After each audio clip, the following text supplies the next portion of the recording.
and welcome back to Bookish Theories. Today we celebrate with Stray Kids, taking a look at ceremony and everything that you might have missed about what these karma sports are all about. As always, the track has been written by Racha and also co-produced by Chan. And as the title of the album foreshadows, this time the main theme of the comeback is karma, which refers to the concept that every action leads to a consequence based on that action. In ceremony though, karma also becomes a wordplay with the word kama, as in chill, like calm down. So the overall message that they're trying to convey is that when bad karma hits them, they will calm it down with their good karma. The point of this ceremony, in fact, is to celebrate this good karma they've earned through years and years of hard work and dedication. The haters they've got, which have bad karma because of their behavior, do nothing but adding fuel to their fire, and despite all of their struggles, their hardships, and the drama they've had to endure, they still came out on top eventually. All the success and awards that they've got is the embodiment of the good karma they received after working so hard, so now they want to celebrate with stay busy as ever, giving their light to the world. Now, this race to karmic justice that Stray Kids are actively winning here is also adapted to the screen with the concept of the Karma Sports, which is a fictional sports event set in 2081 where each player has to succeed in different disciplines to win the title. A cool detail is also the design of the stadium where this event is taking place, looking like a yin and yang symbol which is heavily connected to karma, so there's that. In the video we see that when they said Karma Sports they really meant it. Like, the challenges that they have to face involve multiple sports, sometimes even at the same time. We see the members engaging in more traditional ones such as tennis, baseball, breakdancing, cage fighting, but some of them are straight up fictional, such as this Mario Kart inspired racing basketball that Sumin, Lino and Hyunjin are playing, or that solo football motorbike match that Han is competing in, or whatever Sumin is doing, racket roughing his way through the walls to score a point. As we see in a second, this video game dynamics heavily foreshadow the final twist at the end involving Faker, but it also gives you the idea of how versatile Stray Kids can be in these karma games. Like, no matter the discipline, Stray Kids excel at winning these good karma points, which is why they're so successful and nobody can stop them. Back in the trailer, they told us that in this new edition of Karma Sports, all the 8 previous winners of the games have to compete against each other to win the new title. Yet in the MV, the story seems to break its own rules a little bit, because while most of them are shown competing, Felix, Chan and initially Chanbin are not seen playing the games. Chanbin, for instance, starts off as the referee of the cage fighting match, but then he gets dragged into it, eventually winning the match. Chan, on the other hand, is first seen channeling the Greatest Showman and then hyping up the crowd in that outfit, which is illegal by the way, and I will be calling la polizia.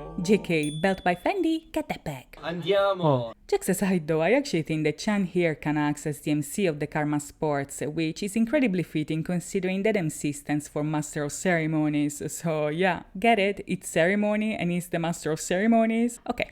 Last but not least though, Felix is the one that seems to have a key role here. He's the boss, like he said himself in the behind the scenes, and at least at first he seems to be the game master of the event. He's kinda giving Seneca Crane minus the outrageous facial hair, you know, not only placing bets on who's winning and who's not, but also seemingly controlling the games from his position of power. Back in the trailer we learned that Felix was also the latest winner of the games, so he also acted as the testimonial of this new edition. Face of employment in every universe, this guy, but once we get to the end I think that this role kinda changes from being the game master to being the game itself. Stay with me, hear me out. So right at the end, after each member won their respective games and the boss, the MC and the referee are all seemingly celebrating the victory as well, we get the reveal that the Karma Sports are actually an esports game being played by none other than Faker, which is the champion of champions in esports. This explains all the video game dynamics, all the Easter eggs here and there, but also why some of the members don't really play the game as announced in the trailer. It's not that the story breaks its own rules, it's that the kids are characters in a video game that can be chosen by the player as their champion. In this instance, the Karma Sports are being played by Faker, right? So he picked different members to play different sports, with those remaining essentially occupying different roles within the game. This would also explain why Lino, Sumin and Hyunjin in particular play different sports. Maybe they're Faker's favorite characters to play as, or those that excel at those disciplines. In turn, I think that Felix might actually act as the game itself, because he seems to interact with the gameplay while it's taking place. See how he's got 3 spheres in his hand, for instance, and Sumin, Lino and Hyunjin have to grab a very similar ball to score points with. See also how he's seemingly controlling Han's football match using table football, and he's not playing as Han here, but rather moving the opposite team against him while he's trying to score. Same thing happens with Ayan as well if you look closely. At first we see him having a one-on-one with himself, right? The symbol on the floor also plays with this concept, because instead of yin and yang, it's yang and yang, as it's Ayan versus Ayan. Thing is that when you're playing a video game, even Even when you're playing against yourself, you're still playing against the game. And sure enough, towards the end we see that Diane, the tennis player, is actually playing against Felix, who is playing table tennis. To me this means that in the video there's different layers to the story. You have Faker as the player, and in the Karma Sports he's playing as Diane, or Han, or any other member. The point is not only to win the game, but to beat the game, which means defeating Felix, the game master. Hence why Lino, for instance, throws the ball right at him during the baseball match. By the end, however, when the player wins, everybody celebrates, Felix included, because even the game itself wants you to win the game. Now, am I overthinking this? Probably. But do you see where I'm coming from? Hopefully you do, because this is it for me today, guys. So now, let me know what you think in the comments down below. If you enjoyed this video, please think about liking and subscribing, and if you want to support me, I have a new channel for you to check out, and merch linked in the description down below. As always, thank you so much for watching, guys. I'll see you next time. Bye bye.